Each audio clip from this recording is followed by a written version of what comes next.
Halo, selamat datang di program Selepas Kerja. Balik lagi di Selepas Kerja bareng gue Surya. Gimana nih hari Minggu kamu? Lagi munggahan karena minggu depan udah mulai puasa?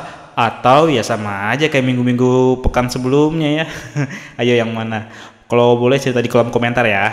Oh iya, nggak tahu kenapa ya akhir-akhir ini Crazy Rich baru nih banyak yang bermasalah setelah Doni Salmanan dan Indra Kents yang diduga melakukan penipuan lewat skema afiliator di binary option sampai Indra Kents sekarang udah jerawatan, mungkin gara-gara kelamaan ditahan ya gitu. Nah kemarin tuh Juragan 99 juga sempat bermasalah katanya gitu, walaupun yang bermasalah sebenarnya Putra Siregar Glow, tapi ujung-ujungnya ternyata Juragan 99 juga ada masalah nih gitu, yaitu ternyata faktanya dia nggak pernah punya jet pribadi sendiri, itu jet pribadi nyewa selama ini. Waduh. Terus selain itu juga heboh pendapatan MS Glow-nya punya Juragan 99 ini katanya punya pendapatan sekitar 600 miliar per bulan gitu. Wah emang kenapa kalau pendapatannya 600 miliar per bulan? At least itu ngalahin Mustika Ratu, produsen Gatsby, sampai pendapatan perusahaan teknologi kayak Bukalapak dan Goto gitu. Jadi ya mereka banyak yang bilang sih kayak mereka ini yang melakukan flexing lah gitu, menunjukkan seberapa besarnya mereka, seberapa kayanya mereka gitu, walaupun kita nggak tahu itu bener apa enggak gitu, kata orang-orang ya, bukan kata gue ya gitu. Tapi ngapain sih mereka nge-flexing gitu atau pamer kekayaan gitu? JJ deh ya, kok bisa ya ada orang pamer kekayaan padahal bukan kekayaannya ya. Waduh, jangan asal judge gitu sih, karena gue baca komen banyak yang ngejudge juga, ih apa sih mereka tuh sosok kaya padahal gak kaya gitu.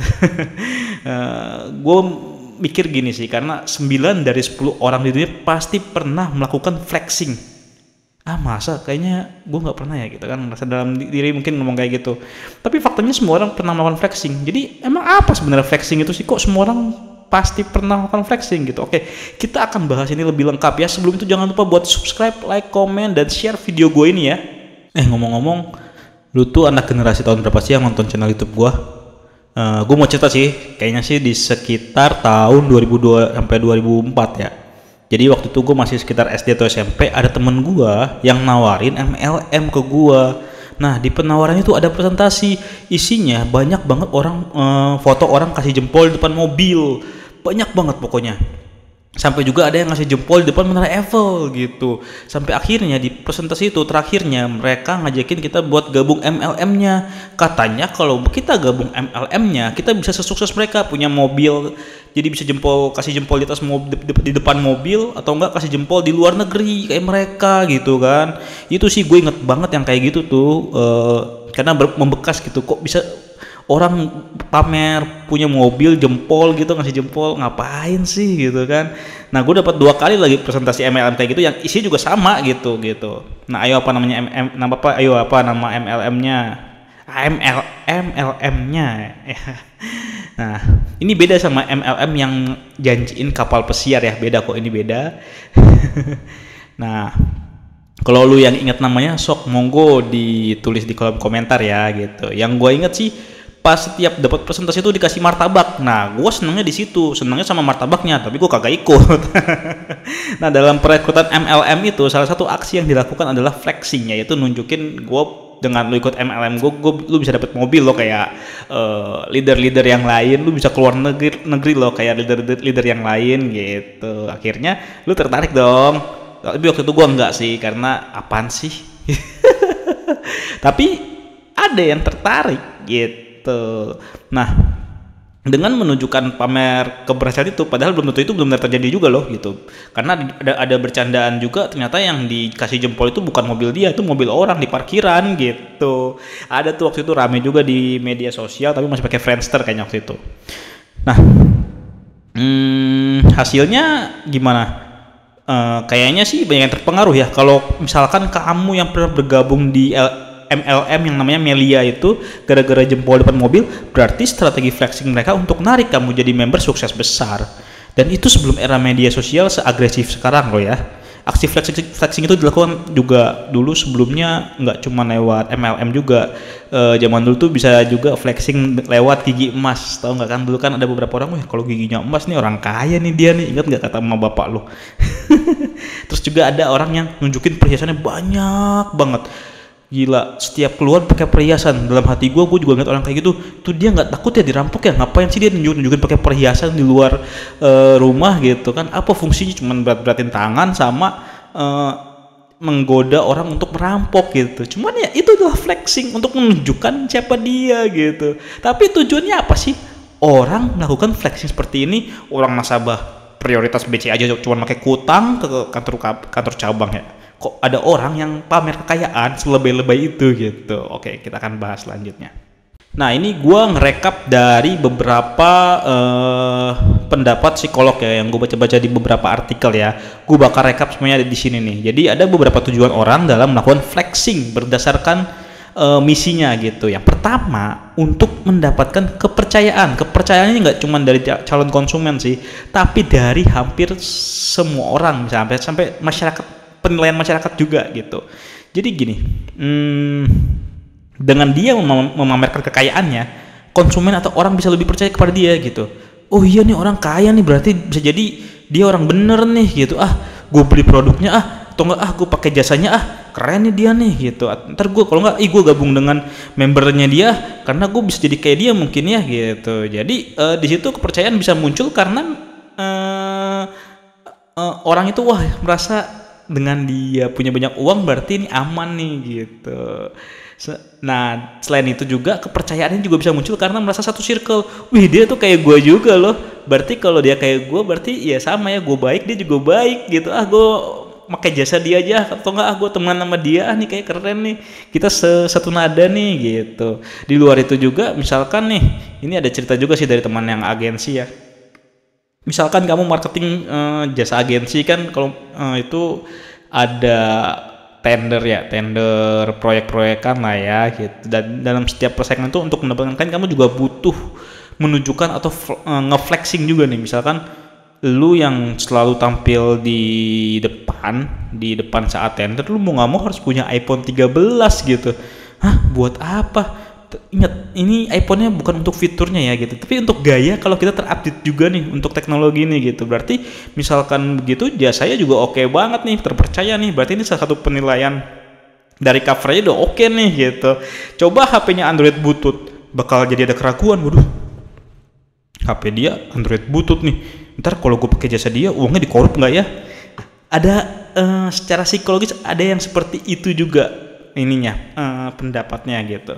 Nah, jadi ada keraguan, nih perusahaan agensinya bener nggak nih, masa dia naruh orang marketingnya yang ditaruh di tender gini orang yang HP-nya butut gitu kan. Nah, intinya dengan menjadi sok kaya kita bisa mendapatkan pengakuan dan kepercayaan. Itulah yang dilakukan oleh Simon Leviev di Tinder yang bisa menipu banyak perempuan. Lalu juga ada Anna Sorokin yang nipu hotel, bank, dan teman-temannya untuk bisa memenuhi gaya hidupnya. Mereka sukses karena flexing, sukses menipu gitu. Tapi jangan ditiru untuk melakukan yang tidak seperti Simon Leviev dan Anna Sorokin ya. Kalau untuk tuntutan pekerjaan ya mau gimana lagi gitu, yang penting itu untuk tujuan yang halal kalau kata gue. Jadi nggak apa-apa selama ada batasnya dan tidak menipu banyak orang atau membual terlalu besar sehingga mengubah fakta yang ada gitu. Lalu tujuan kedua adalah adanya problem pribadi. Jadi dalam diri itu merasa hebat banget sehingga butuh pengakuan dari masyarakat. Caranya dengan apa? Dengan ngeflexing, gue pamer dengan kekayaan gue. Akhirnya orang mendapatkan, wah gila nih dia udah sukses banget, gila nih, nggak nyangka lu gitu kan. Akhirnya mendapatkan respon dari masyarakat yang diinginkannya gitu. Akhirnya dia puas dari respon itu gitu, walaupun kita nggak tahu ya bener apa enggak kekayaannya gitu. Nah, yang ketiga, tuntutan agar tetap berada di circle sosial tertentu. Soalnya kalau nggak gitu orang ini bisa tersisih dari circle tersebut. Akhirnya mereka melakukan flexing agar menunjukkan kita sama loh, gue sama lu sama loh gitu. Akhirnya kita ini gabung, kita bisa ngobrol-ngobrol bareng kok gitu.